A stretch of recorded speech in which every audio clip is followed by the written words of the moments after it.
Good claps today, boys. Good Yeah, claps. here we go. Oh, from Kansas City. No, it wasn't my best. Wasn't my best. I just wasn't committed to it. Actually, it sounded pretty good to me, but maybe it's just something, that like vibration in the back of the vocal cords they normally get that just kind of feels on when it tune. hits, right? Yeah, that felt off. That felt off from me. So, someone open a window, airball. Oh, from Kansas City, Missouri, you are listening to Extra Time, driven by Continental. From my basement, I'm Andrew Wiebe with my partners in soccer, David Goss, Matt Doyle. Happy Thursday, boys. Happy Chris Armas to Toronto FC day after. We have Chris Armas coming up on the show. We're very excited about that, so stick around. Also, there is a new crest, a new color scheme, a new brand in Montreal. I hope I said that right.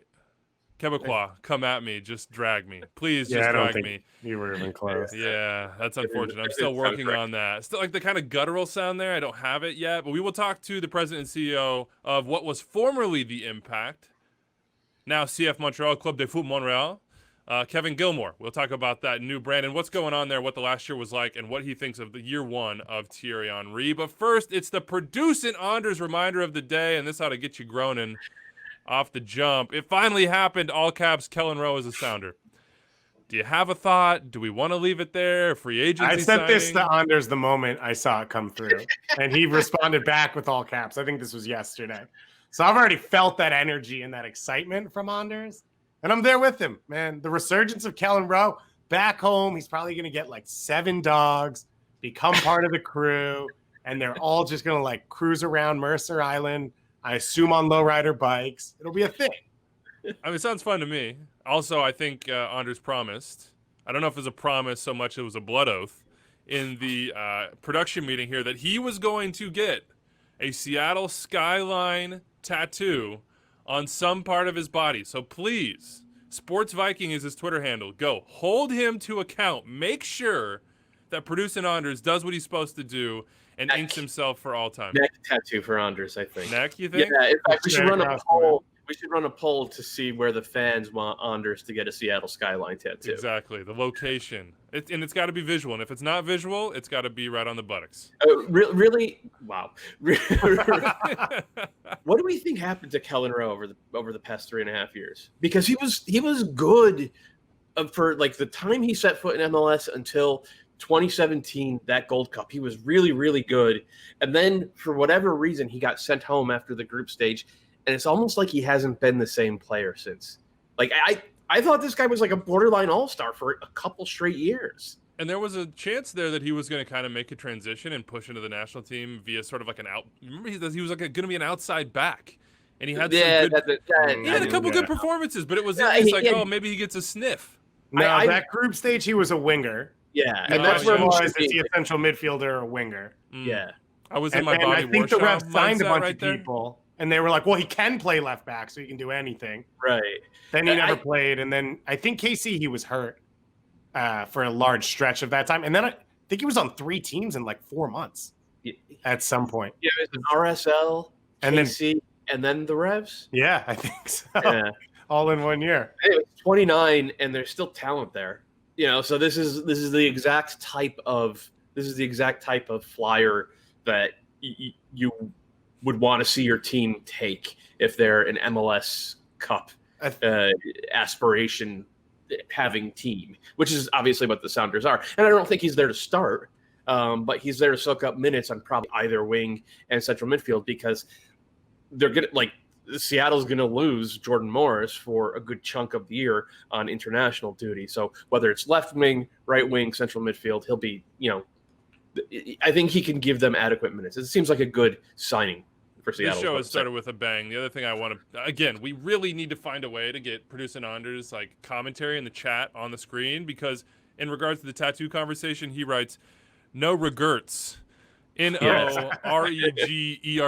So no regrets on that one, Anders. Good stuff, man. Good stuff. Okay, we're going to get to Chris Armas in just a second. We have some trades to talk about. Michael Barrios over to the Rapids. And, of course, Sueño, Jorge Villafana, is going to the Galaxy, plus the Mailbag. But I do want to remind people as well, before we get to this conversation, which will come in just a little bit, that the MLS SuperDraft 2021 presented by Adidas is going to be on January 21st. That is next Thursday. It is streamed across all MLS platforms. You can watch the first round on Twitter, Facebook, YouTube, the site, and the app. Pluto TV as well. We are streaming the first round live. I'm going to host it. Matt Doyle and Charlie Davies are going to be there to provide commentary. Devin Kerr will have interviews as well with draft picks as those happen. So remember, 2 p.m. Eastern, January 21st. That is next Thursday. Figure out how you're going to do this, how you're going to watch it, how you're going to follow it. You can do it anywhere you get MLS content, so keep that in mind. We will talk in just a little bit about who the best Super Draft pick of all time is. I know we feel very passionate about our choices. We also feel very passionate about how we are going to make those choices and what the parameters are. But let's start with something that seemed to be sort of like the writing was on the wall. It was just a matter of time. Chris Armas to Toronto FC. He is officially the head coach on this Thursday. He is being introduced in the six. There have been mixed reactions to this, and I think in some ways that's natural as a Toronto FC fan when you look across and say, like, our sort of not rival but our compatriots in the Eastern Conference, this was their coach, and in the end it didn't work out, and now he's our coach. But ultimately you have to remember what Chris did accomplish with Red Bulls, and also what he wasn't able to do because of the unique situation that is the New York Red Bulls and the Red Bulls system. So I want to start with you, Dave, because you know Toronto FC sort of back to front. You are an honorary Canadian in some ways. I'm trying to push that. If anyone knows a way, I'd like to be unhonorary. You're all about that. Let me know. Yeah. Make it official. Yeah. Give yourself some options. A little dual national flavor for you. What do you think? Chris Armas to Toronto FC. The way the whole process worked out, the way it ended up coming about, it didn't feel like this is an organization that knew Greg Vanney was going to leave, and their home run was to get Chris Armas and to get him in the door and get it done. The way this process has played out, the number of interviews they've done, the length of time it's taken, the fact that he was so deep with DC United, all those things. And I think you can feel it from the outside with the club, the way the reaction from the fans was. And I think the way the club kind of is saying, like, almost forcefully, like, no, this is our guy.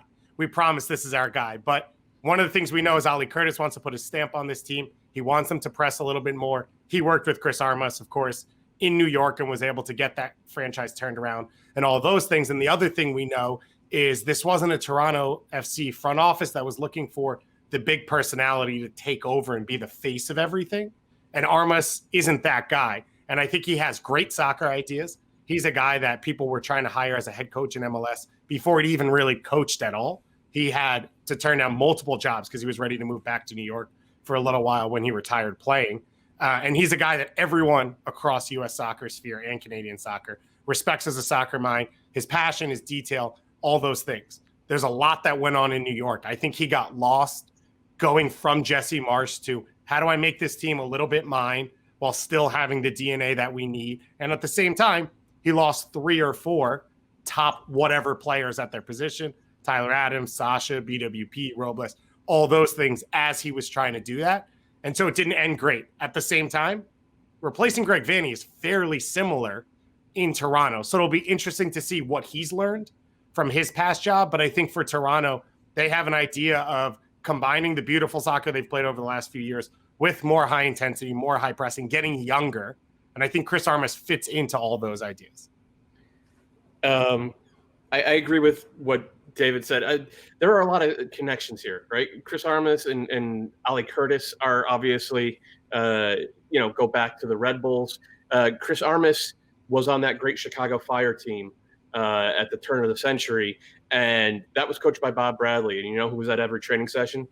Michael Bradley. So having that relationship with the team's captain right off the bat probably matters quite a bit. And the other thing is, I think Bill Manning was probably instrumental in this hire as well. And I didn't realize this, but Bill Manning and Chris Armas were teammates on the Puerto Rican national team in 1994 World Cup qualifying. They're also both Long Island guys. They're also both Long Island Deep guys. Long Island guys. Yeah. So just in terms of having a from the players to the coach to the front office, that type of integration, I understand why fans are like, why did we end up with Chris Armas? He didn't really improve the Red Bulls. In fact, they got worse under his watch. But you also understand why Bill Manning and Ollie Curtis made the decision that they've made, given his deep knowledge of the league, his deep ties with the league, and also that 1996 LA Galaxy pedigree, just like Greg Vanney. Keep bringing those guys to Toronto. It worked last time. So, but I don't think nobody's sitting here saying this is a home run. This is the obvious pick for Toronto FC. Armas is going to have to prove it. And this isn't the type of team where you get a year to feel it out. Like Toronto's window for winning more trophies is now. It is immediate. So they're going to have to come out the gate real strong. That's going to be on him. And it'll be interesting to see how Red Bullsy they are in terms of their approach, because I don't think they have the personnel to press. What type of formation they have, or they go out in, because I don't think they have the wingers to play a really effective 4-2-3-1 or 4-3-3. So even though this is a really good team and a really good roster and almost won the Supporters Shield last year, there are a ton of questions that Chris Armas is going to have to answer real fast. I think the most interesting thing about this is sort of that push and pull that happened at Red Bull with Armas from a tactical standpoint, where not only was it, we were a big part of this too, of talking about like, why didn't you stick with this? Why didn't you stick with what brought you there in that game against Atlanta in the playoffs? And it was kind of the push and pull, like you said, Dave, this is the way he sees the game, and this is the way the Red Bulls organization saw the game and thought it should be played, and it had been played under Jesse because Jesse was so deep into that world. Like, how does now Chris Armas, with a little bit of an opportunity to not have that obligation, to not have that sort of baggage from up high of this is the way we do it, we are dogmatic in a lot of ways about this, how does he set up his team? How does he try to play? Also with the roster, as you said, Doyle, that doesn't really match up in those ways. Anders, again, makes a point here. I want to just make this one too, is that Greg Vanney wasn't obvious when he was hired. Greg Vanney was pulled basically out of that Toronto academy, and it wasn't like home run, home run. But he had never been a head coach before. Right. So, and I think if you want to look at Chris Armas and say, I'm going to erase the Red Bull thing because it was short in the end, it didn't go the way I wanted, and how many coaches in the world have we seen get an opportunity, it not go right, and then the rest of their career is completely different? I think it's fairly numerous, and Thierry Henry is getting that opportunity right now in Montreal as well. The one thing I'll say about Armas, which I don't know, and I still don't have a feel for him, we're going to talk for him, and maybe we'll get more this time, is I don't know what he was doing in New York actually was about principles. I think he looked at a team and said, this is a team that's won 2 Supporters Shield and has failed in the playoffs every year. I need to do something different to win a championship, which is the expectation. And I think a lot of it was maybe it wasn't explained properly. Maybe Red Bulls didn't want anyone else to know, because what does it gain them by having other people know what they're trying to do? So I think we pushed a lot of it on Chris, on his shoulders individually, on what he wanted and all those things, when in reality, we all knew the ceiling for New York Red Bulls when they got into the postseason. And yeah, a couple bounces go a different way. They could have won, and he could have stuck to that. But he tried to find something different, which is what's interesting with Toronto, which is this is a more possession-based team. So does his little idea or ability to add some pressing fit closer to what he wants than the heavy pressing team that he's trying to bring a little bit more possession to? And I think that's kind of one of the interesting ideas now of where Chris ends up falling. There's also going to be something here where, not to say that the Rebels didn't have talent, but Toronto, you would say, and I don't, it's not going out on a limb here, in terms of top end elite talent, especially on the attacking side, they have more of it. And he said it, I think, in his opening here with them, which is basically, we have more resources. That's just fact.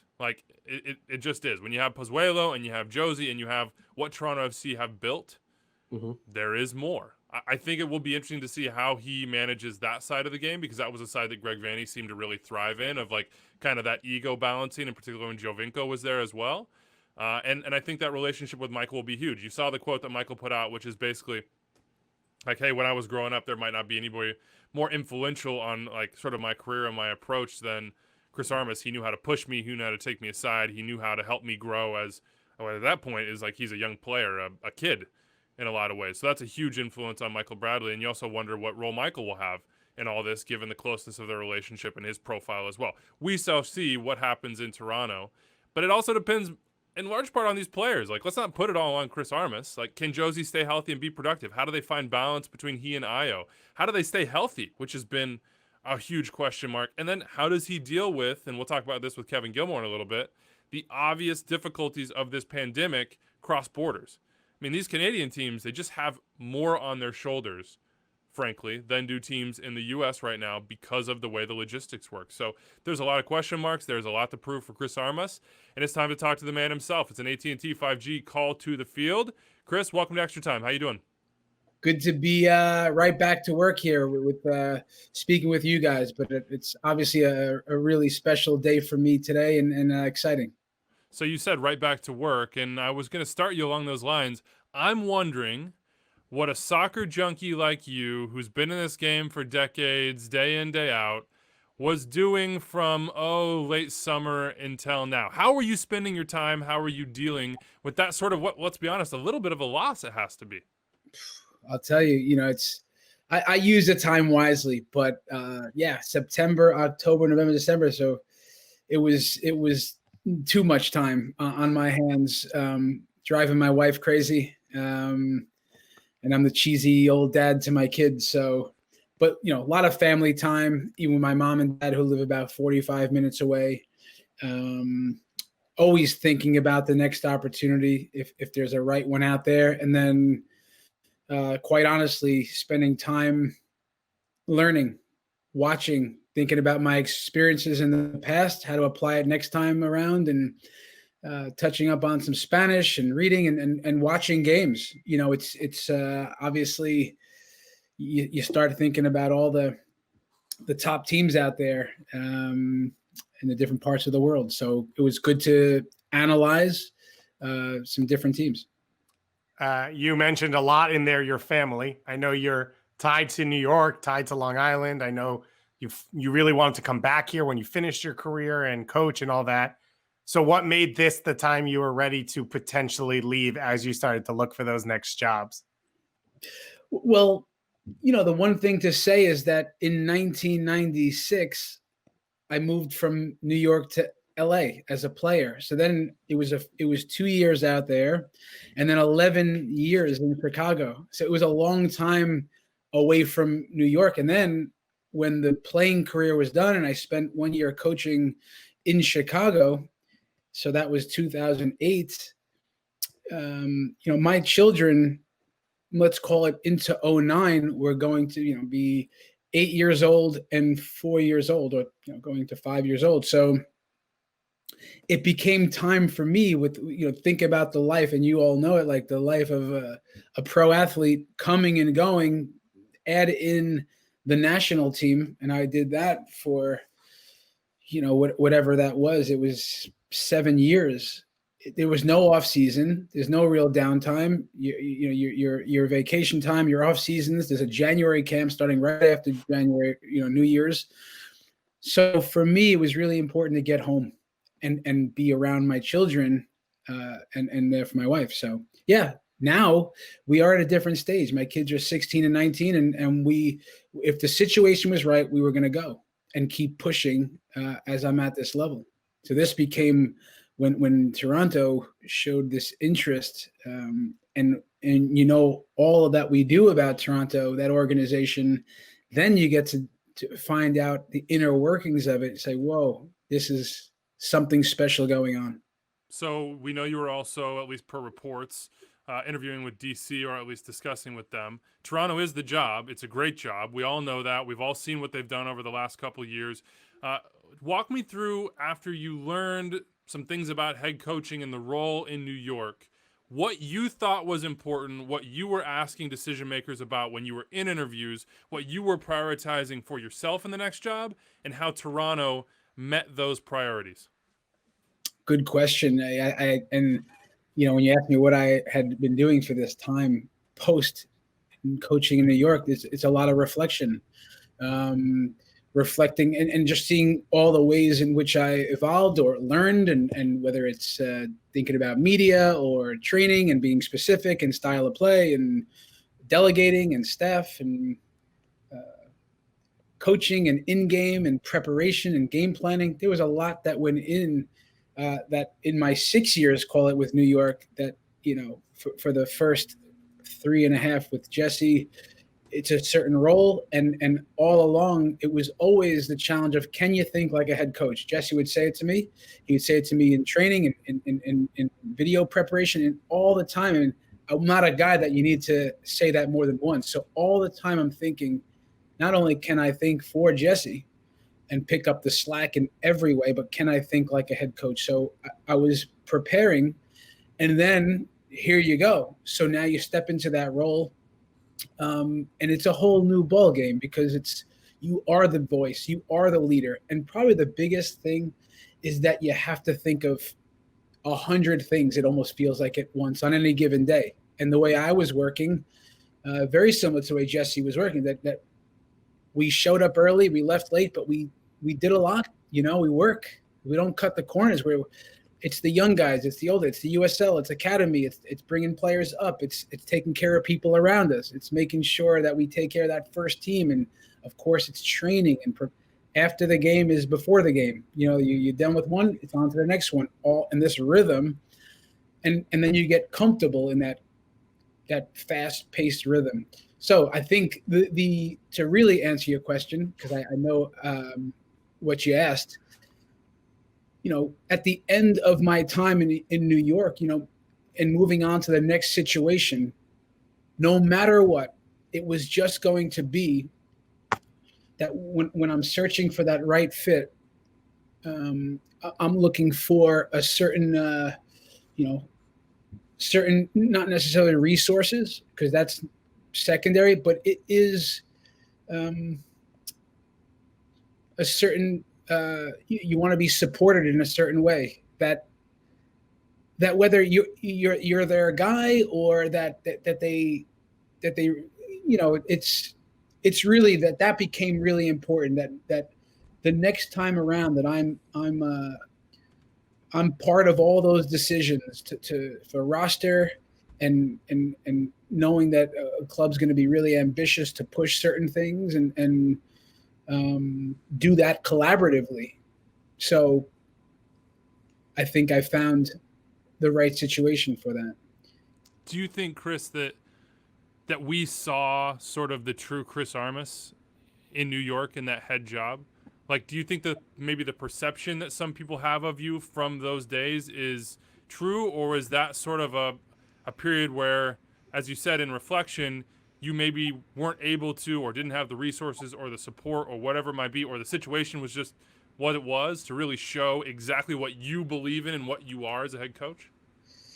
Yeah, I think that's a loaded question, because honestly, I think if I were looking for a head coach, I would be happy to find some of the qualities in some of the work that I did, because what was never really talked about were some of the challenges. So, and then people will throw the words success and failure around.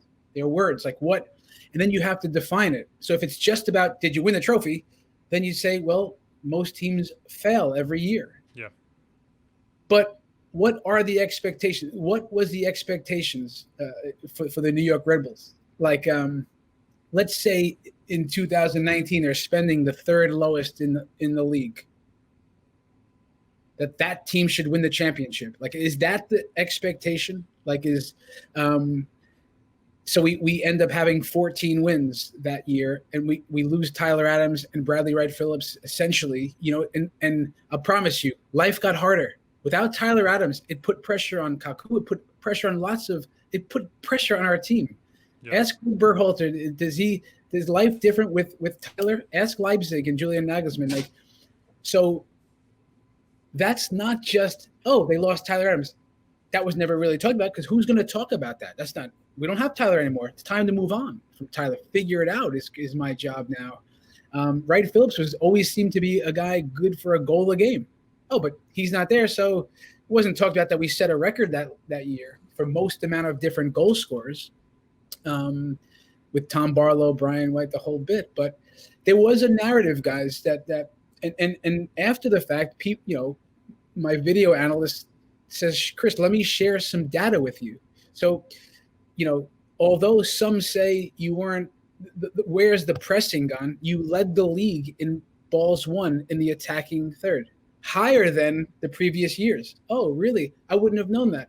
So, but take out the emotion. So again, this is for others to go look at. Number 1 in the league in winning balls in the attacking third, despite facing the most amount of long balls. Oh, that's interesting. And in the mid block, most balls won in a mid block, most amount of balls played forward in the entire league. Second in the league in things like the field tilt, which is the final third possession. First in playing balls forward. So are we not playing Red Bull football, or are we like, yeah, but no, but is it like just analytically and statistically? So I think that folks on the outside got to see what they don't get to see is me as a coach on the inside and as a leader. And I will tell you that when you go along the way and it's not, you don't win every game, we were in every game and we won 14 games. I just asked on the TFC media, someone said something about 2019, TFC won 13 games that year, but they went to the final. We didn't. We were right there with Philly in a really good game in the playoffs, and we lost in overtime. So success, failure, I think people got to see some of the work that I did. I think, I'm proud of a lot of what we did. Certain things that, I would have loved to bring the trophy home in 18. It's a big regret of mine because for the supporters and for the players and their families and the organization and the people who show belief in me that this is the greatest reward. We were right there. With Atlanta. And, but listen, along the way, the challenges were never really talked about on the outside. It was what's not happening as opposed to, hey, there's some pretty good things going on here. And again, the stats that came my way, Chris, you actually had the second most wins in the Eastern Conference in your tenure. Really? Is that true? I'm not sure. But Atlanta and then New York Red Bulls, and the 6th most points per game in the entire league in my tenure. These are just statistics that I presented even when you almost have to defend yourself in an interview, right? Like, because there's a narrative. But in the end, people, I think I'm excited to put my stamp on the Toronto FC player pool and the quality that they have in that locker room, the veteran players, the players that have just top-notch quality and leaders, and some really interesting young players coming through. So, it's really exciting. I mean, that's what I was saying about perception, I think, is that there was a little bit of, like, nobody knows what's going on behind closed doors except for those that are there. And I appreciate your candidness, Chris, in that answer and sort of walking us through from your perspective how all that works. Dave, I'll step out of your way because I know you got plenty of questions. You know the Red Bulls. You know Toronto better than anybody else. Chris, we've talked soccer a lot, and you've taught me so much, and there's so much we can talk about. And one of the things I realized was, in you taking over in New York, there was already an established philosophy and style. And I don't know, for me, and I think a lot of people from the outside, what is Chris Armas' philosophy of soccer? Because it was kind of already set some of the things you would have to do. So I'm just curious, blank slate, just the way you see the game. Is there a right way? Is there a wrong way? Is there a specific way you want teams to play? Yeah, I would probably have to go back to 07. So the last year I played the game, right, competitively. Let's call it 13 years ago. That's people who know me as a player. That's how I see the game in terms of, let's just say with the ball. I tried to play quickly. I tried to play forward. I tried to take care of the ball and understood, finding Claudio Reyna, Cienfuegos, Peter Novak. That was the thing. So can I play forward? Can we play with tempo when we don't have the ball? My job was always taking time and space away. So then that's in the core. And then you start coaching. And of course, then I get introduced to a really interesting style of play, Red Bull football. But along the way, you realize, what is Red Bull football? I bet that if we talk to half of the coaches in the league and coaches, critics, pundits, whoever, what is give me a little analysis of that. I'm not so sure people could talk about that, because then I'd say, well, tell me about Ralph Rangnick and Jesse Marsh. Oh, they play vertical. Well, how about Julian Nagelsmann? How about Marco Rose?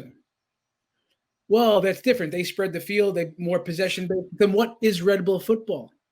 So for me, to answer your question, I, like in my life, I see the game with emotion, and I see it with passion, and I see it with energy. That's the starting point. That's how I played the game, and no one can deny that, right? And that's how I see a team on the inside at the ground level. That's what it should be. Because without that, how can anyone connect to that, and how can that ever win out?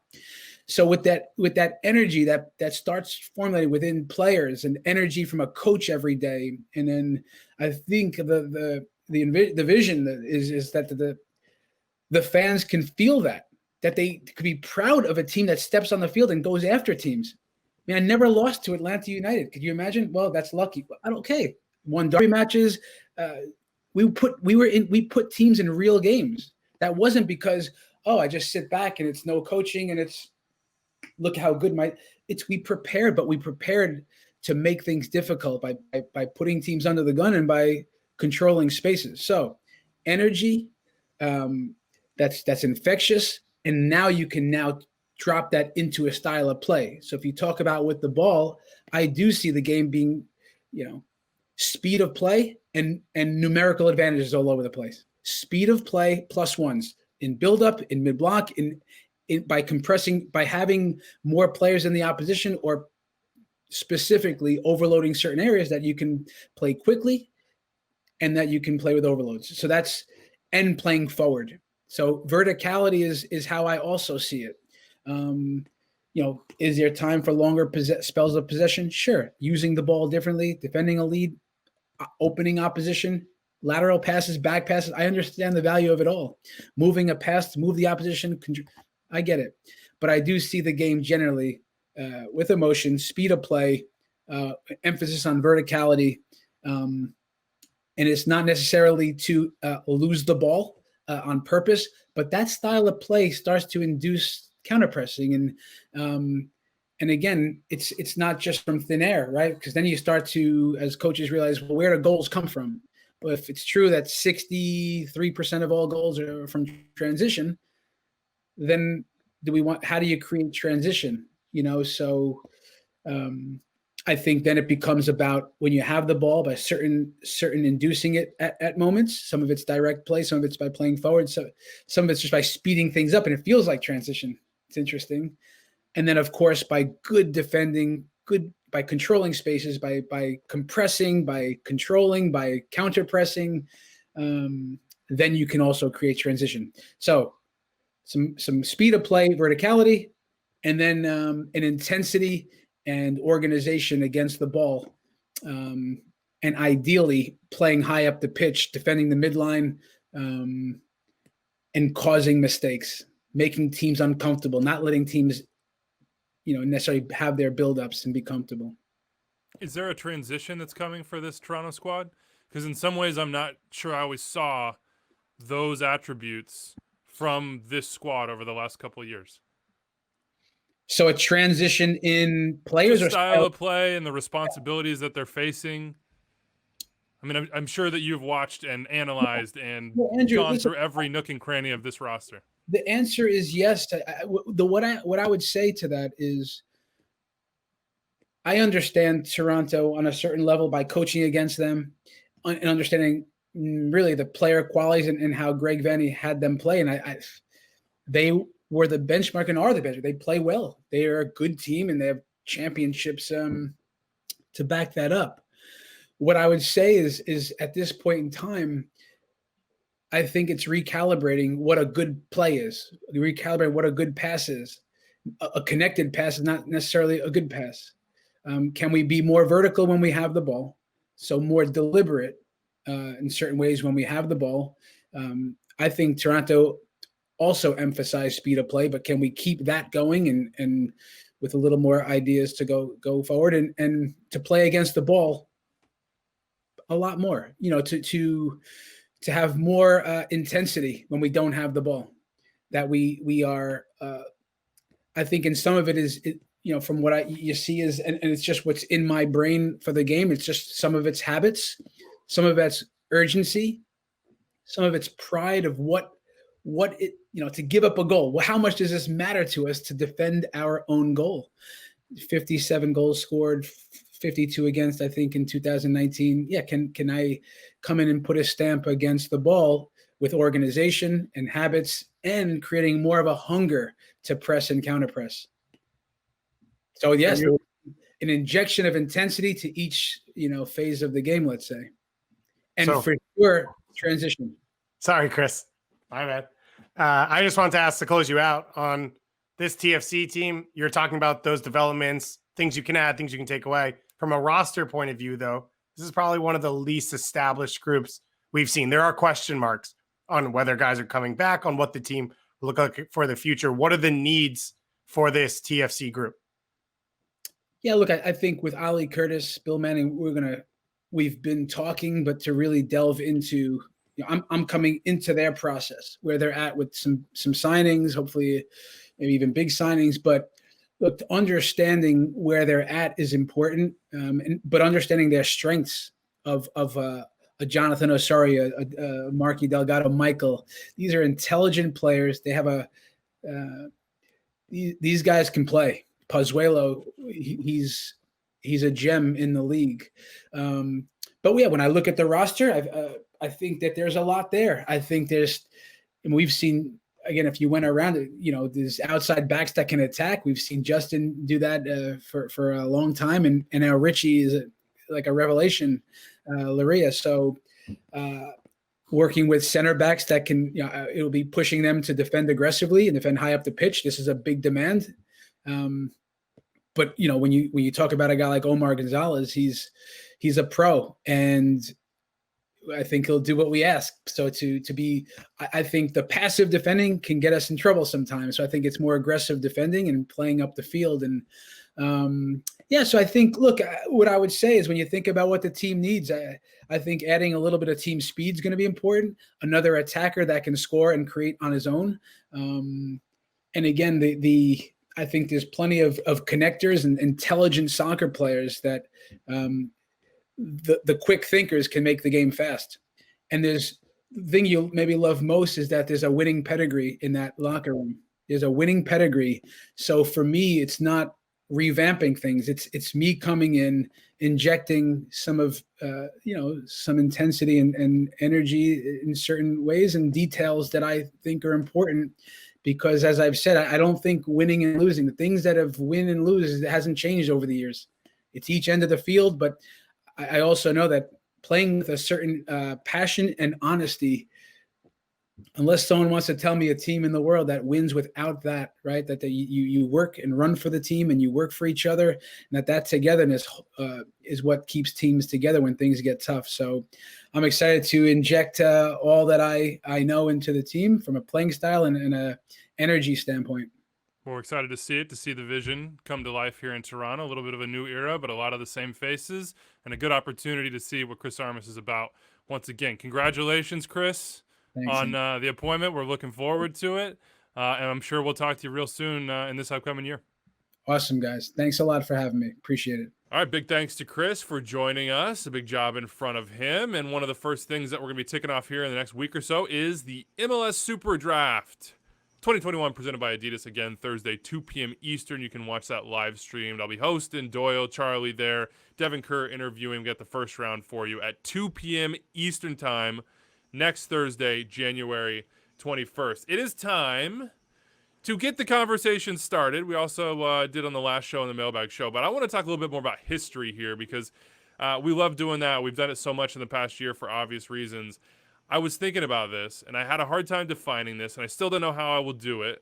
Started working off the top of my head here. Who is the best MLS SuperDraft pick of all time? The singular one. No, like we being here where I'll call myself out, where you list like 18 guys. You're like, well, it could be that guy if we're going by this definition, or maybe it's this guy. I don't know. But I'll also list these 5 other guys because they could be in the conversation as well, and just CYA your way through it.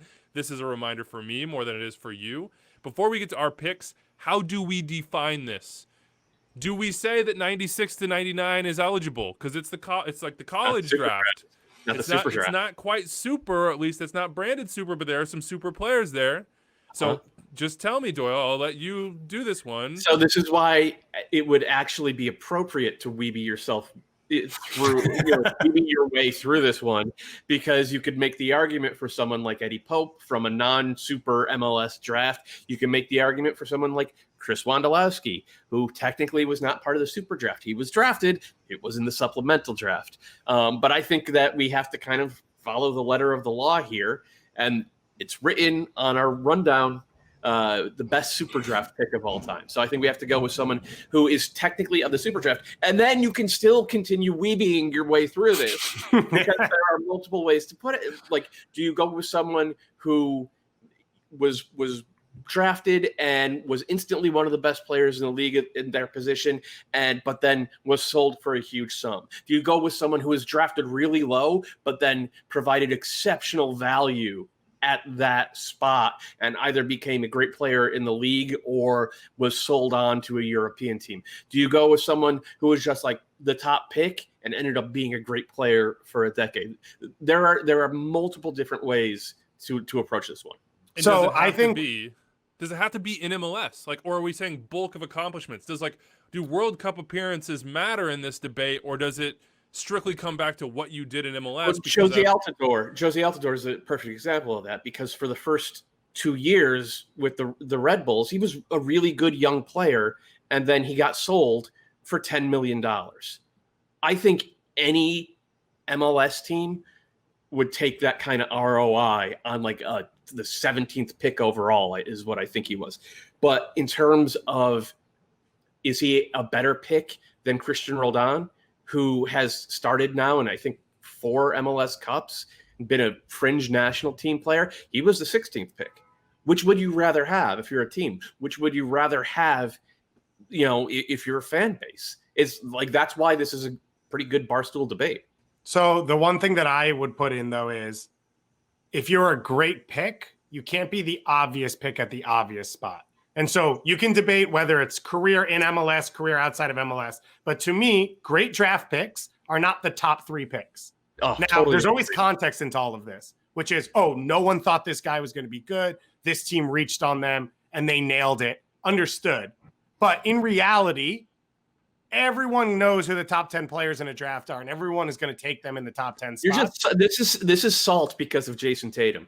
You're just so. I was going to say I'm just hearing a Knicks fan just like have an emotional reckoning with Knicks their never have entire top life. picks. That's what I'm saying. That's what I'm saying. So like, it would be so obvious. With the 3rd pick, the Celtics get Jason Tatum. The Knicks get RJ Barrett. RJ Barrett. Come on. One thing is class matters.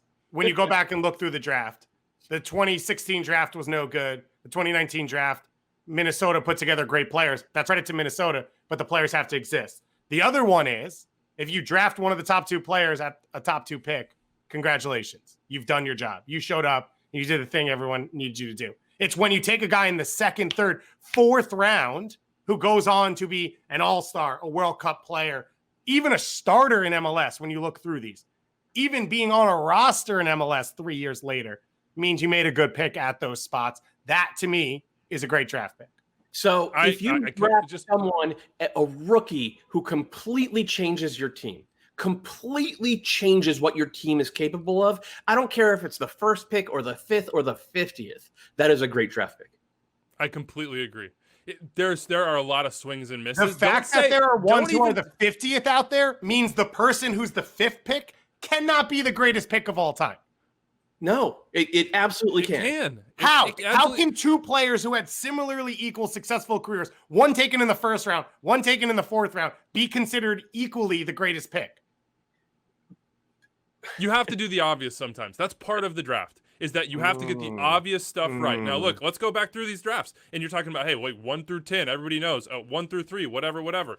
Omar Salgado went number 1 overall in 2011. Like, that was a huge swing. You can swing and miss big time. 100%. That doesn't have probably as much to do with drafting. That probably has to do with setup, No, that probably has to do a lot with what happened once you got there. And sometimes on the player as well. The Vancouver Whitecaps could have had Darlington Nagbe. Yeah. Like, that's not set up. You just chose the wrong guy. I mean, you could have had Perry Kitt. You could have had Zarek Valentin at 4. You would have had an outside back in Vancouver for like 10 years. AJ Soares, you could have had a foundational center back at 6. Like, you have to make the right decisions. And I'm also defending this because that is my But Zarek choice Valentin was not a good draft pick until he got to Portland.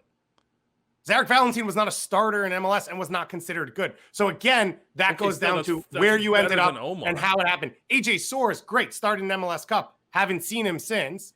I mean, his career ended because of injury. Right. Like he was a really good pick. He was a really good center back in MLS. And he started in MLS Cup. That's great. Nagbe, if Caleb Porter doesn't show up in Portland and Nagbe gets taken by Vancouver, is he the same Darlington Nagbe now? We so don't all know. those are part of it. I'm telling you, he would be better than Omar Salgado. No offense to Omar Salgado. 100%. But if you go through this draft, again, this goes back to you have to like make obvious picks or make the right pick in the top 3. Like, okay, Omar's number 1. We don't want to drag him. Things didn't go well for him being in Vancouver. A lot of players in that era in Vancouver. You're right. Circumstance was a real issue for them in those times. But, like, go down that first round. Jalil Anibaba is there. CJ Sapong is there. Will friggin' Bruin is here. Victor Estupiñán is there, which is a nice ETR throwback for those of you that remember Simon Borg's obsession with Victor Estupiñán. Justin Miram went 15th. And if you really wanted to change your team for the good forever, you would have chose Bobby Warshaw off the top. He went 17th in that draft to FC Dallas. Okay, let's get into it. I think we have some parameters here, or at least how we see them, and it's fine to have a different sort of viewpoint than each other, I think. You just have to establish what that viewpoint is as you make your pick. So it is time for each of us, and we would love to hear from you at home as well. I know people chimed in on Twitter yesterday who the best MLS SuperDraft pick of all time is. That's capital S, capital D. Don't go trolling back for Eddie Pope like I wanted to do. Here it is. We're starting with you, Doyle, old man MLS. Sorry, I've been waiting to say that all show. Who is the best SuperDraft pick of all time, in your opinion? Omar Gonzalez. The 2008 2007-2008 LA Galaxy teams were unreal bad. Like, just incredibly bad given the amount of talent that they had on the team. Omar was the 3rd pick in the 2009 MLS SuperDraft. He went right into the starting lineup. They made, I think, 4 MLS Cups in the next 6 years. They won 3 of them. They won 2 supporter shields as well. He was multiple-time best 11. He was a defender of the year. And then in his mid-20s, they sold him for 7 figures. Just check every single box. And then after coming back to MLS, he helped lead Toronto to an appearance in runner-up in last year's supporter shield and a runner-up in the 2019 MLS Cup. And in between that, I believe he won a CONCACAF Champions League. So it's just like every box you want to check from a draft pick, Omar Gonzalez has checked. He's not the best defender who's ever played in this league. He hasn't had the greatest career. I think Chad Marshall has that argument. He hasn't had the highest ceiling. I think either Eddie Pope or Ike Opara probably have that argument in terms of like a 3-year run. But in terms of what you want from a draft pick, Omar Gonzalez did, like, he checked every box, and he was as important to LA's success as Donovan or Keane or any of those midfielders, including Beckham, Sarvis, and Juninho. He was the rock for that team. And I understand David's point. There are other guys who you look at like, oh, it's better value at the spot, but nobody has ever given a team more in terms of titles and year after year performance than what Omar gave to the Galaxy over the course of his first 7 years. Can we also, in this moment, and you're absolutely right about everything you said about Omar, give props to Bruce Arena and the Galaxy front office to also, I believe in the same draft, right, go get AJ De La Garza and create that center back pairing that they already knew worked. They had Leonardo starting for a couple of years. Yeah. Okay, I tried to wipe the Leonardo. They basically years did from everything they could to not make it the center back. Please don't tell me, pairing, don't but they talk kept to me about winning with Leonardo it. in this moment. Like, just let me remember the good days of like big and little Omar and AJ just out here doing their thing. But that's part of it. Let me just make one more point though. And like I get Gassman's point about value picks lower in the draft, but to be a really good drafting team in MLS, you don't need to do anything aside from get your top 10 picks correct. If you're picking in the top 10, pick the right guy and then develop him. And there's no better example of that right now than the Revs. Andrew Farrell was a top pick. Henry Kessler was a top pick. Tajon Buchanan was a top pick. Brennan Bry was a top pick. DeJuan Jones was a top pick. That's your defense. And they're a conference finalist. And they're a really, really good team. If you can pick in the top 10, take the right guy and develop him, you will be a good drafting team. And it doesn't matter what happens in the second round or beyond. Dave, the best MLS SuperDraft pick of all time. You're following up Omar Gonzalez. Where are you going? I'm going to go with someone who didn't do it maybe for that club the whole time, but Jozy Altidore, taken in the second round of the 2006 draft, goes on, scores 15 goals as a teenager, the youngest goal scorer in MLS playoff history when he did it for the Metro Stars and the Red Bulls. Then he gets sold for $10 million, which changes the stratosphere of how MLS is viewed, what young players can do coming out of MLS, going overseas. And he proceeds to be the greatest center forward in U.S. soccer history. He's going to set a lot of records and end in the top 5 in goal scoring and assists and all these things, and hopefully even more if he can stay healthy. Then he comes back to MLS, wins MLS Cup for Toronto FC. I had him in my 25 greatest players in MLS history. If you draft a guy who is in that stratosphere in the second round as a teenager in a year in which no one around them really even gets taken or has any sort of success in their career, that to me is nailing it on the head, and Jozy Altidore is the greatest MLS SuperDraft pick. I can't believe that you didn't go with Shalrie Joseph. You really think if you were starting a team tomorrow, or if we put you in charge of Austin, right, and their number 1 pick, you could either give him Shalrie Joseph's career or Jozy Altidore's career. Which would you take if you were running that team? And for those who don't know, Shalrie was a 14th pick in the 2002 Super Draft. Same Super Draft, by the way, the Revs got Taylor Twellman. And Shalrie was taken earlier than Jozy by a little bit, but he was. I'm just saying, I think you could go both ways, though, because if you sell a $10 million player, that could change a lot of things for your club of what you can do. Which do you think Austin would rather get next week? Do you think they would rather have, because it's going to be better be Philip Mayaka. Do you think they would rather have Philip Mayaka be their Shalrie Joseph or their Jozy Altidore? I think you want them to be Shalrie, but I think the league has changed. Because I look at it, and you brought up Christian Roldan. I think he's the second most important player in Seattle's history because he has started 4 MLS Cups alongside 3 different partners in central midfield. Because he's not going to Europe. He's not pushing for that. So they have stability with him, and they're able to build around him. But the star that Jozy could be, you weren't getting out of an MLS academy or really the Super Draft at the time Jozy was taken. And I know New York sold him, but there's a reason Toronto FC brought him back to win MLS Cup. You weren't capable of finding a player of that quality, I think, at the time in MLS. You weren't going to bring that player in. So that's the difference for me in my mind. For Austin, they're going to sign 3 DPs from South America, which are in a different stratosphere than what was capable back then. So they don't need a Jozy to come out of the draft. Weeby's muted. Yeah, I was trying to open up a box. You'll see why in a second. It was very loud. I would also argue that Austin might just take Jozy Altidore because of, one, perceptions within Austin. Like, is there a better way to start your club than to have a guy who ultimately is going to be this huge star, an attacking player, be sold to Europe, start sort of a pathway you think in what your club could be with some of those young South Americans to establish a market. And also, by the way, now you get a ton of allocation money and you get to reinvest. So I don't know. There is a this or that, and you can let us know out there what you would want. Would you want a Shalrie or would you want a Jozy? Also, TBD? if we're being honest, I know that this was still an option at the time and Celtic came in. Shalrie probably doesn't stay his full career if he's playing in MLS today. Yeah. No, that's fair. That's a good point. I'm just going to throw this up. This is what I was trying to get out. Nice. As if we're talking about back in the day. You got that one? You got a little bit of this on the back? Yeah. No, I've got a bigger legend. Little MB16 on the back there. But what if also we just throw up another one, the white Metro Stars? I got the treasure trove. Should I put this around my home? I could go Michael Bradley. I think that is one. Ultimately, he was way down there. You made the point in the pre-meeting. Doyle, that he wasn't really rated, and yeah, he went to the Metro Stars, he went to his dad's team, but he stepped in, he became a starter at a young age, which really wasn't happening at that point, and then he was sold, not for the huge numbers we see now, but he went to Aaron Veen, and we know what happened from there. He immediately jumped in. I remember the 16-goal season. I remember the Fjord jumping, pole hitting him in the face, Germany, all the different stops. His career is unreal. I am going to go with Chad Marshall.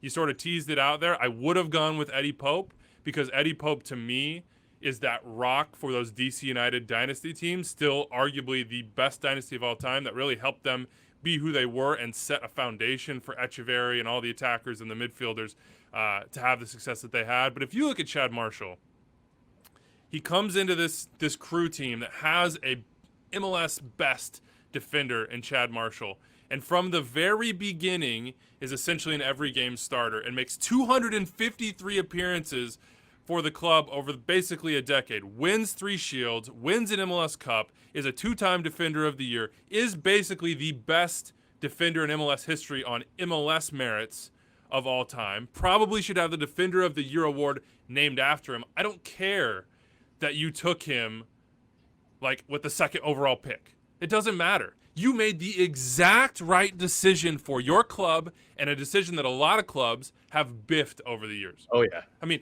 nobody else has got a Chad Marshall. There are a lot of incredible center backs in the SuperDraft that have come out. I mean, you got to go back and look at the names, and you'll just sort of be wowed by it. I mean, we're talking Bocanegra and Pope and Omar Gonzalez, as you said, Beasler, Ryan Nelson I thought about in this as well, though he was the 4th overall pick. He left on a free, which kind of, I was like, soured on me, but he helped DC win a title, and he was best 11. Greg Vanny, Parkhurst, Eichel Para, Matt Hedges, Walker Zimmerman, to go a little bit more recent. Era Long, he's a different one. Miles Robinson. I mean, there are a ton of great center backs. There are none better in MLS terms than Chad Marshall when it comes to winning individual awards, which he didn't care about clearly. He always poo-pooed it, never wanted to talk about himself. But more importantly, winning things for his club and being absolutely rock solid, consistent throughout, and coming back, by the way, from some major injuries in doing it too. So Chad Marshall, for me, is that guy. I think he's the best of all time because of what he meant to not 1 but 2 clubs ultimately. The Crew over a decade, the Sounders over 5 years, more than 400 games, MLS Cups, Supporter Shields, individual awards. He is like the definition of what you would like to get out of the SuperDraft. To go back to what you were saying, Doyle, would you take Shawry or would you take Josie? Nah, you would take Chad Marshall because for the next 15 years, you're good, period. But again, wasn't the 2nd best player in his draft. Probably wasn't the 3rd best player because Clint gets taken 6 picks later and Bradley gets taken in the 4th round. So I don't disagree with you because center back is massive. And of course, the Chad Marshall theorem, respect to Bobby Warshaw, once again, a 1st-round draft pick. But how can you say they hit a home run when 2 players were better that were on the board that they didn't take? That's all. Look, I understand what you're saying. I don't agree with it. Fair. And hindsight's 2020. I understand what you're saying. I understand what you're saying. They won an MLS Cup. Seattle won an MLS Cup thanks to Chad Marshall. That's fair. Although Clint Dempsey helped things in Seattle as well in a weird coincidence of this whole thing. But yeah. Do you want to hear some of my late round lovers? Yes. Give me a late round. I'm all for that. Okay. So and first of all, though, hold on. Where did the late round lover phrase come? I've literally never heard that. Yeah, you didn't need to do alliteration there. Sorry, but I did it anyway. So the highest pick that I put on this list, 39th pick in the 2010 SuperDraft, RSL took Chris Schuler, who wasn't able to stay healthy, but they were able to continue to be an MLS Cup contender after they lost Hamas and Olave because of Chris Schuler. Chris Schuler reference, love it. After that, you've got at the 49th pick. Hold on, don't tell us the name. 49th pick, 2011. What's the team? Toronto. 49th pick in 2011. João Plata. Yep. Who did nothing for Toronto, then went on to have a fairly good career for RSL, played for Ecuador, a whole bunch of stuff, was weirdly an international pick in the SuperDraft. And then you've got in 2010 as well, the 51st pick, which was the 4th round. 51st pick. What's the team? Give me the team. At the time, Chicago. At the time, Chicago. I have no idea. I'll give you a clue. He starts in MLS now. Johnny Sean Johnson. Sean Johnson. Yeah, yep. That's a great pick. Yeah.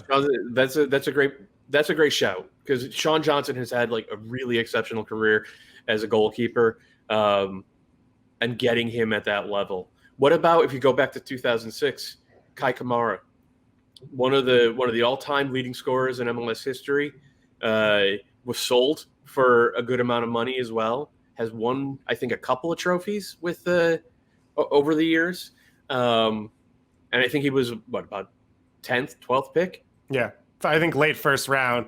Here's something wild, and so the draft changes there's different amount of teams, different amount of picks. Sometimes it's called supplemental, sometimes it's not. 2005 non-drafted players is Bobby Boswell, Wando, and Jeff Laurentowicz. All three of them went undrafted the same year. They were drafted in the supplemental draft. Yes, but that year there was more draft picks than supplemental normally, and so it got pushed back and they didn't get called drafted or whatever the terminology was. So that's pretty wild year. Yep. What's the best? I mean, we talk about Sporting KC and the foundation that they laid with baby. Roger. You can go through a lot of it. Roger, Chance, Beasler, Zusi, Dwyer.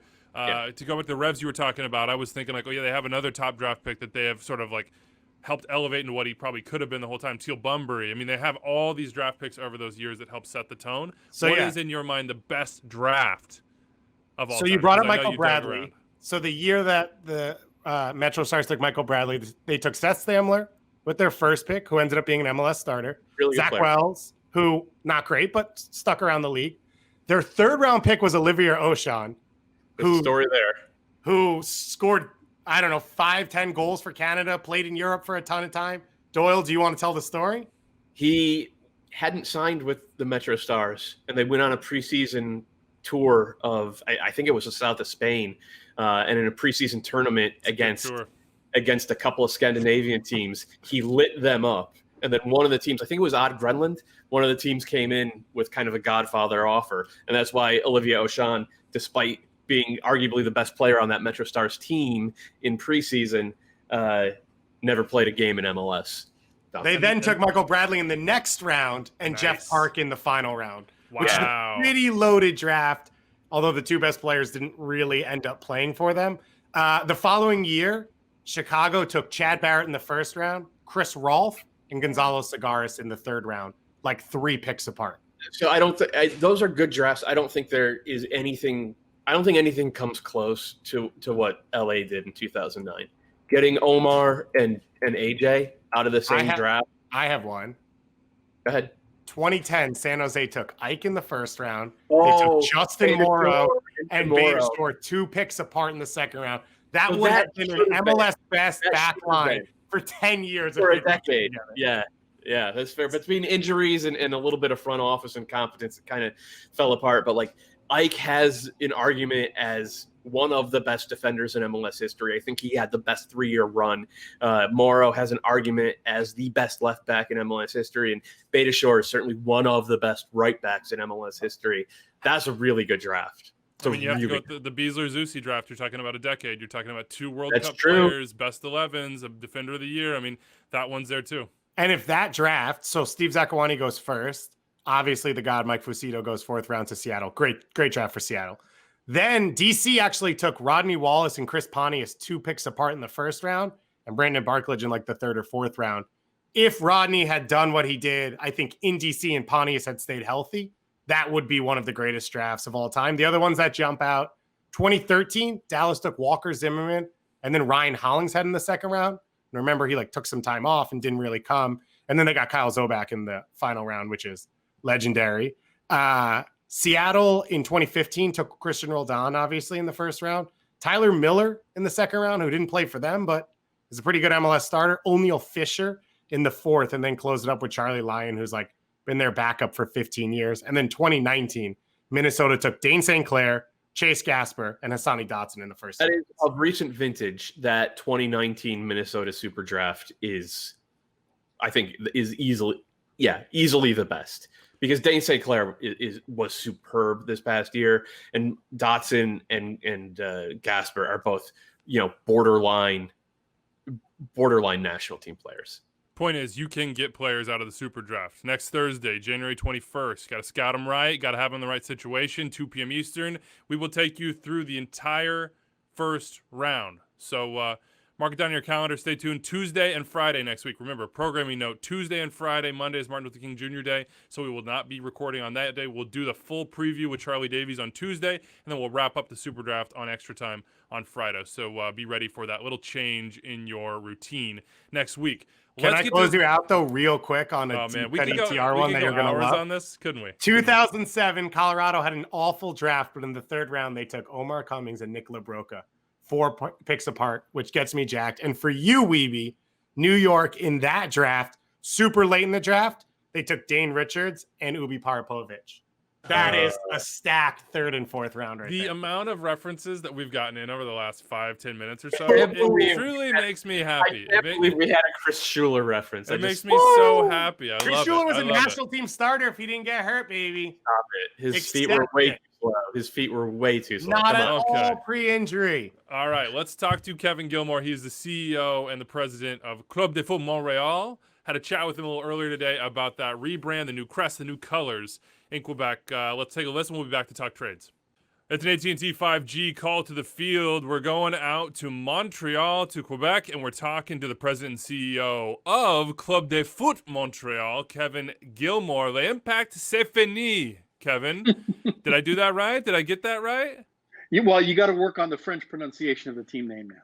Okay. Club de Foot Montréal. So Club de Foot Montreal. I understand that R to EAL is a little bit difficult for our American palates here. This is a big change.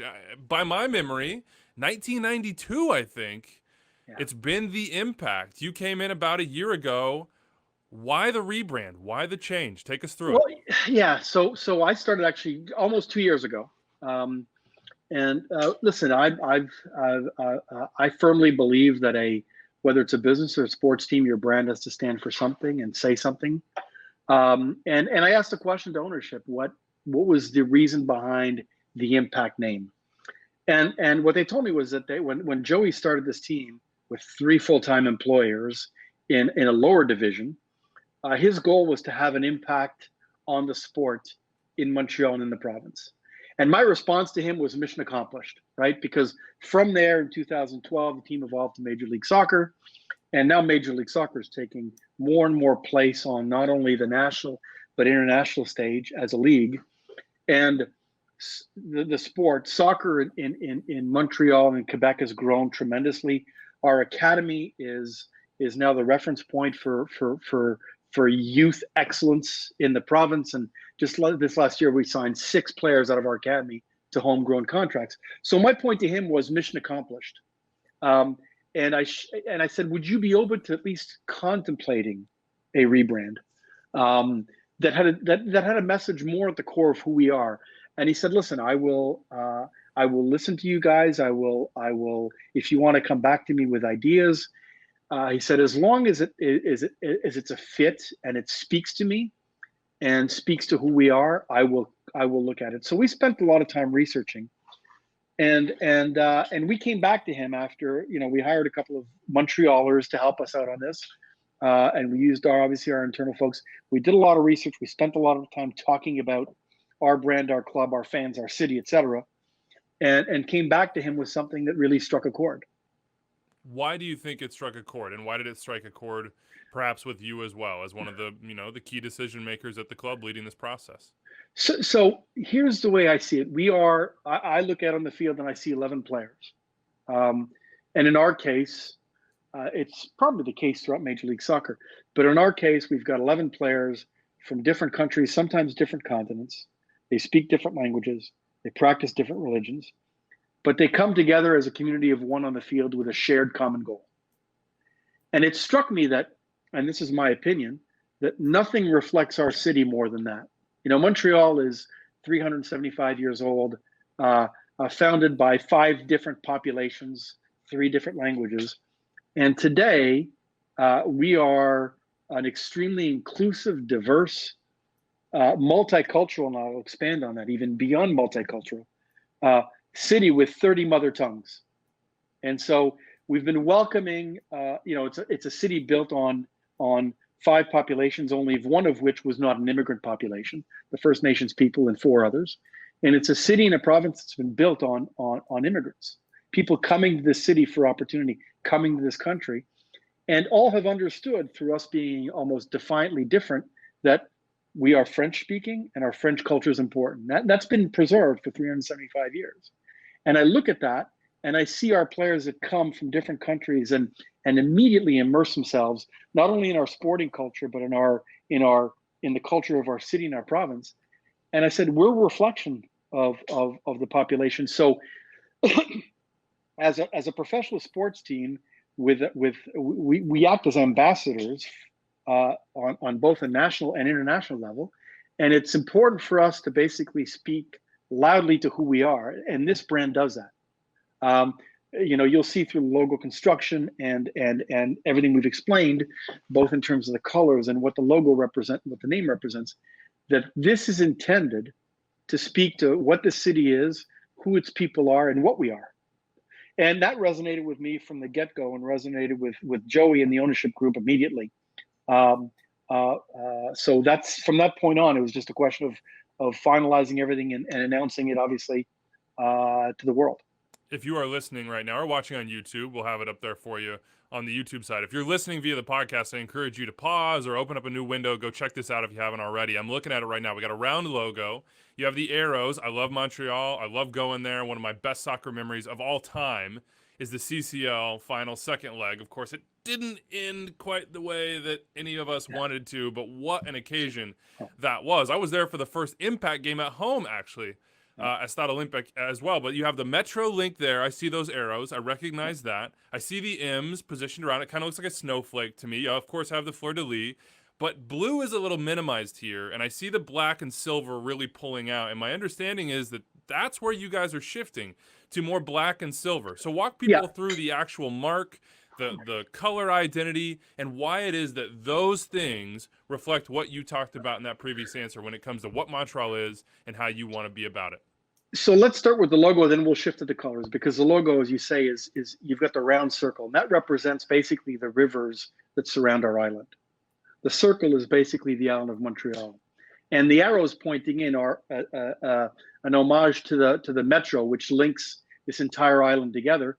But it's also arrows pointing in, showing people coming to this island over the last 375 years, choosing to come here, choosing to live here, choosing to raise their families here. The M's are obviously a representation of the city, but at the end form the core of the snowflake. So the logo speaks to Montreal iconography, but also to the movement of people to this island, to the welcoming of people from this island.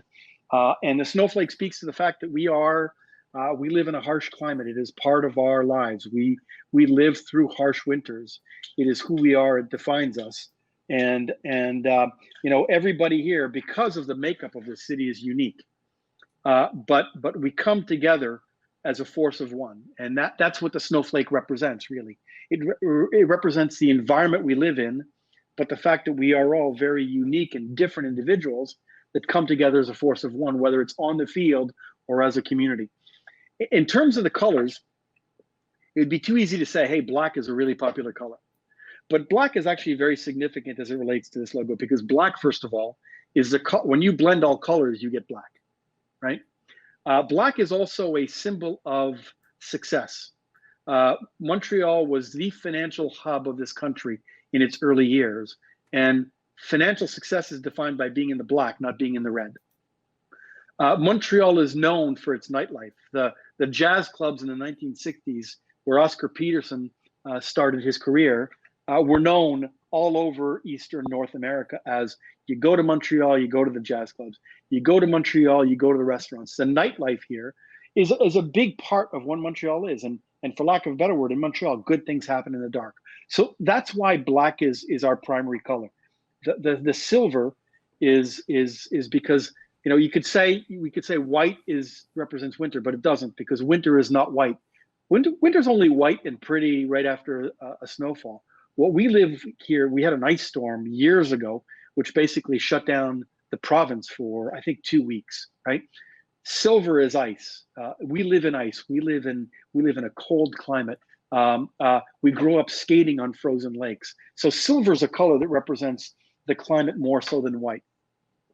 And blue is an homage to two things. It's an homage to our prior colors, our primary color, and the province of Quebec, which is why blue was an important part of our initial logo branding and colors. So all the explainer, we get that on all of these rebrands. You can go through it, and of course, you guys have all those materials on the side if people want them. But ultimately, people look at it and they have sort of a gut reaction. That's just the way these sort of things work. And you obviously know that. You've been in this business a long time, and you have to look across not so far away in Chicago and see what maybe has happened to theirs. How much influence did maybe supporters or fans have in this? How sensitive might you be to reaction? How will you handle that whole process? How are you thinking about it? Well, first, let's talk about the reaction. The reaction, listen, we know that some people will be disappointed. Some will be hurt by this, because anytime you say goodbye to something you love, it's hard, right? We'd like to think that because we're doing this because we want to use the privilege we have of being a national and international sports team and an ambassador to the city, that we choose to carry the message of this city and its population and our fans in a way that's very strong. We hope that'll drive some acceptance and ultimately as much passion, if not more passion, for this brand than the Impact brand. In terms of consultation, we spent a lot of time talking to people. Now, Andrew, we didn't go out and say, hey, what do you think about a rebrand?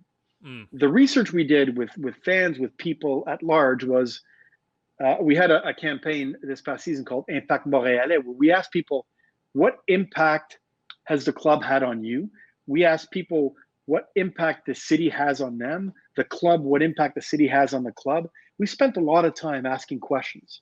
And a lot of it came down to that pride of who we are, that this club is something that represents this city and needs to do so in an even stronger and louder way. So yeah, we did speak to, listen, did we take the approach that Chicago is taking now, which is, hey, come on in? No. But we did, it's not like we sat 4 people in an office and said, let's do this, right? We spent a lot of time talking to fans. We talked to people internally here who had been in the organization for years, even before they came to Major League Soccer. So we sought a lot of input on this before we finalized everything. Now, look, I love the black and silver from last year. I know that some people saw that, and I saw it on Twitter being like, not for me. It was for me from the very jump. I really enjoyed that scheme. I will be curious to see how you guys activate that in the years to come. But forget the marketing talk, forget all that. I mean, the biggest part of your brand is what you do on a soccer field. So let's talk about that. And I have to start you with something that I think we all sort of understand in a very theoretical sense, because we weren't the ones that had to live it, which is, what was it like to be running a club in Canada, being a staffer at a club in Canada, being a coach at a club in Canada, being a player at a club in Canada during this pandemic where rules and regulations and everything else was so complicated, in particular for clubs in Canada? What was this last year like? Give me some firsthand experiences here that just tested you.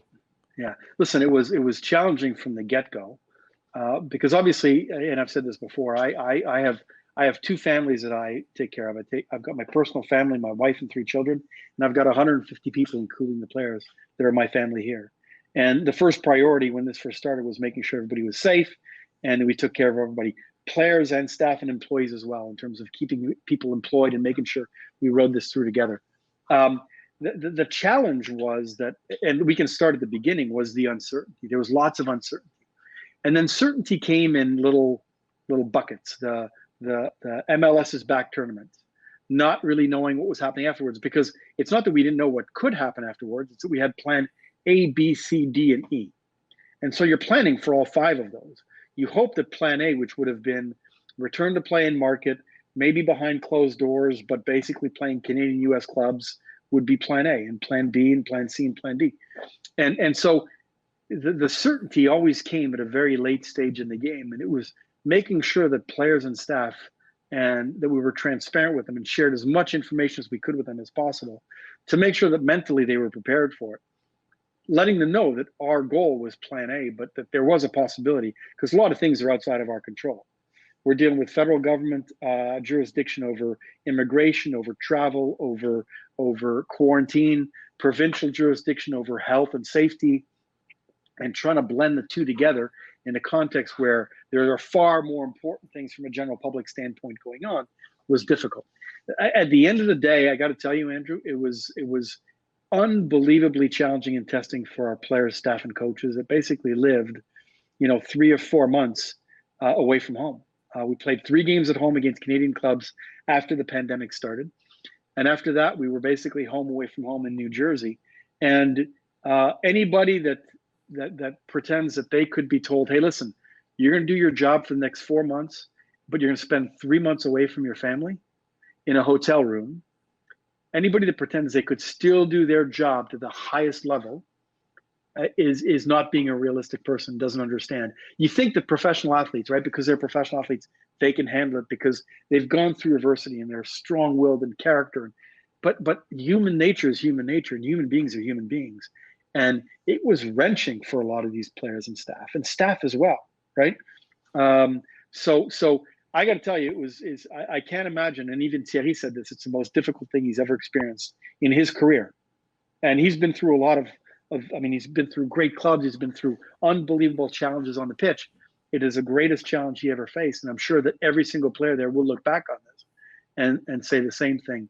But I look back as well, and I say that through this adversity, we still managed to do things that a lot of people counted us out for, and qualifying for postseason, and even our last game against Olympia in Champions League, where they hadn't lost in I think 12 games, and we beat them 1-0, had to beat them 2-0 to advance, didn't. But that was a team made up of a portion of our players and a whole bunch of young players we had to sign because a lot of players left. So I'm unbelievably proud of what our players and staff and coaches did this year and what they accomplished. And to me, this year was not a measure of success as much as a measure of progress. What do you think happens in 2021 for your group? And I want to combine that with another question, because we don't have all the time in the world here, which is, what did you see from Thierry this year, both as a coach and a man, and what do you expect from him next year?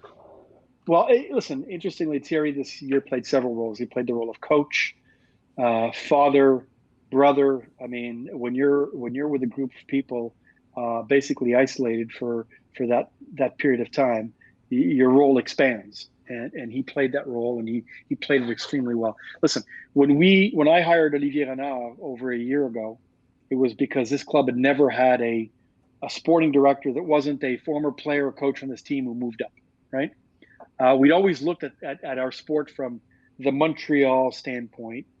We never looked at it from an international standpoint. And Olivier came on board after a track record of building successful teams with young players and being active on the transfer market. And we're not going to compete with the Atlantas by building a 65,000 seat stadium, right? We are going to compete in Major League Soccer by being a team. You look at Philadelphia, right? They've developed well, and they're active in the transfer market, and they're reinvesting in their young players. That is what we're going to do. Bringing Thierry here was part of that philosophy, right? To be able to attract players to come here. Louis Binks comes here because Thierry Henry's his coach. He can play under Thierry, right? And Louis Binks is a guy that's going to be with us for another year, but I can't imagine he'll be with us much longer than that. So part of that, I mean, that is our identity and our philosophy going in. And this year, notwithstanding the challenge that we're put in front of us, we brought along players. Louis Binks evolved as a player. A Martial, who came in and only played a few games, showed an evolution. Amar Sejdik, who at the end of the year was clearly belonged in the starting 11. So you've seen a lot of these young players. Akiza comes in and hadn't played for a year, comes in the last game of the season and has an impact in the last 15 minutes, right? So these are signs that we are moving in the direction we want to be moving in. And I'm very encouraged about how this is going to look in 2021. I mean, Kamal Miller liked that one. George Mihailovic, I am fascinated by that move. They fit that mold. I gotta end you on this one. I gotta go back to it. What do you think happens for this team as far as logistics in 2021, and what is a measure of success in 2021 given all the challenges? Listen, what to expect? We have to expect everything going into 2021. Obviously, there's light at the end of the tunnel. We don't know how long that tunnel is, right? But I would like to think that as vaccinations progress in the U.S., the likelihood of having U.S. teams come here to play us becomes a more realistic possibility. Obviously, playing games at the stadium will be allowed. The NHL team has been allowed to play all of their home games at the Bell Center, which is an indoor stadium. So I'd like to think that at some point this season we will be bringing fans back in. But we have to be prepared for everything. We learned that last year. You can't sit there and assume that everything will go as planned. We're stronger coming off of last year, more prepared for this. But I'd like to think that this year will not be as taxing as it was last year. Uncertainty, just part of all of our lives right now. But Club de Foot Montreal, did I get that a little bit better? Club de Foot Montréal. Montreal. See, it's that little bit of like back throat that I'm just, I'm still struggling Don't with focus here. on the back throat. Say Club de Foot Montréal. Montreal. Okay, that was not good either. I'm going to keep practicing, Kevin. I appreciate your time here, the president and CEO of CF Montreal. Thank you for your time, man, and good luck in 2021. Thank you, Andrew. All right, quick thoughts. Quick thoughts on the snowflake crest. Is that what look, I'm not going to lie. First look at it, like it comes, you open the file on it comes on Twitter, or, let's be honest, maybe it leaks. You take a look at it and you're like, I don't know. I was kind of attached to the impact. And then I thought a little bit more and I was like, what is it about the impact that is distinct other than it being there for a long time? And I couldn't really come up with it. It didn't really seem to me like, on reflection, it truly represents sort of this awesome culture that I know we all love, and we love going to Montreal to games and for vacation and for whatever else to experience that city. I think if they can stay true to their desire and what they say this should be and what they say they're representing and what Montreal really is, then this is a positive move for CF Montreal, which I'll have to get used to saying because I almost said the impact there. So I personally like it. It's really grown on me. I like the snowflake. I like the Metro side of it. I like all of the logic behind it. But ultimately, as I said to Kevin Gilmore, you also have to win. That's a big part of your brand. Yeah, my first reaction was, okay, I'm fine with this. Like most of the time, my first reaction is, And this one, I was like, oh, yeah. I think it's cool. I think it's a little unique. I like the colors, which is the biggest part because that's what you're wearing all the time. That's what fans are wearing. That's what the stadium's covered in. So all of that works for me. And all of that's pretty similar to what the Impact look was. So I'm fine with that. To your point, I agree. I think there was nothing wrong with the Montreal Impact. There was nothing wrong with the name and the crest and all those things. But if you're going to change the team and be more successful now and you want to do this, fine. But the on-field stuff is what pretty much matters. Doyle nods. Doyle nods. All right, maybe you have thoughts on this, Doyle. Colorado Rapids trade for Michael Barrios. Of course, FC Dallas just signed Hyder O'Brien, who is a right winger, and I wrote about this, and I was like, I'm very interested to see how this goes because he's the second leading scorer in Colombia. Very recent sort of vintage goal scoring is for him as a player. But it seemed like there wasn't going to be a ton of room for both he and Barrios, and it turns out that's correct. Colorado get Barrios. They also get the 21st overall pick in the 2021 SuperDraft, and then Dallas get an international roster spot, and then they swap picks, basically. Mm-hmm. They get the 15th pick in this SuperDraft. What do you think? He had a huge year 2 years ago. Last year, not quite so good, but we know who he is. We're familiar. Yeah, and he's a guy who just hasn't delivered in the playoffs for Dallas, despite being a really good regular season player for a long time, but he also relies on his speed, and he's hitting 30 this year. And so I understand why Dallas decided to move on. I also understand, given Colorado's depth chart, why they decided this was the right move for them. Because despite his playoff struggles, players like Michael Barrios help get you through the season and get you to the playoffs. And that's what Colorado needs to do. They need to get back to the playoffs again and hope that they have a difference maker who can get them a win in 2021. So it does make a lot of sense, I think, for both teams, though Dallas are right now a little bit thin on the wings. So I'd expect them to maybe make another move or two. And from what I heard, you could see it, the asking price from Colorado's point of view was super low. Like an international roster spot, 15 and the 15th pick for a veteran who can soak up 2,000 minutes and probably give pretty good minutes, even though last year was his worst year in MLS. It was a really janky and weird year, as we all know. I think this makes sense for both teams. And we've seen when he's motivated, he's competitive. And as you said, he'll put up numbers in the regular season, which either lets Nomley play, whatever it is, you can move pieces around along that front line as you need to, if Lewis is gone or if Cole Bassett's gone, whatever it is. And he brings that. I think this is a win-win for both teams. Absolutely. And I think if you look at the Rapids, we talked about them on the last couple shows about the DP spots. We're like, hey, go sign a 9, go do this, that, and the other. I'm not sure that's who they think they are or will be. I mean, ultimately, there are teams that have different ways of going about it. MLS. They're not going to be Atlanta United. They're not going to be Toronto FC. They are going to try to be competitive in sort of like playing these moves on the edges, as we've talked about. You go get a Kelyn Acosta. You go get these guys that have value, but other teams maybe have kind of hit the end of the line with. And that's what they've done. And then they really are pushing the youth side of things with Bassett and Vines and a bunch of other guys, Sebastian Anderson being among them. They just re-signed Austin Trusty, Lawless Abubakar. So I think if you look at the Rapids, the one thing that we maybe forgot when we were talking about the DPs is that they still have got a ton of goals. You're looking at me funny here. I just feel like you used the word "we" liberally. Okay, me. You should fine. say okay. Yeah, fine. Me. That's a good correction. I appreciate your attention to detail and holding me accountable for my takes. We are in favor of it. They've scored a ton of goals without a DP9. They've scored their goals by committee. They're not a team that's like, hey, we need a guy scoring 25. They're a team that has said we're fine with like 5 guys scoring 7 to 10 or 5 to 10 or whatever it is. Post Anthony Hudson, the point is, with the way they've built this roster, they've had a ton of success. Like top 5 points in the league, top 5 goals in the league success. Yeah. So you can't ignore that. And again, Michael Barrios' contract's up at the end of the year, I believe. Super low risk for them. This is a guy who had 15 assists and 5 goals, I think, 2 years ago. So if you can get half that production, and now you let Nomley play on the left and tuck in because you're vertical on the right. Keegan Rosenberry played a lot of sort of like 3-man back line at times, shifting in last year. Sam Vines flies forward. He fits into a lot of things of what you're doing, and he's not going to break your building model, which you're in right now. And you do what Doyle said, which is hopefully go back to the playoffs. I think they have the talent. I think that they have the coach. I think they have the locker room and sort of the chemistry, it seems like, to do that in MLS. It just, for them, it was a bummer last year that it got disrupted so many times by the current world that we're living in. How about Jorge Villafana, Sueño to the Galaxy? So Portland already brought in a big-time left back they think is going to be one of the best in the league. He's 23. So it makes sense that he would be out there and be available. And for the Galaxy, their backline's been terrible. So they go out, they get an MLS experienced left back.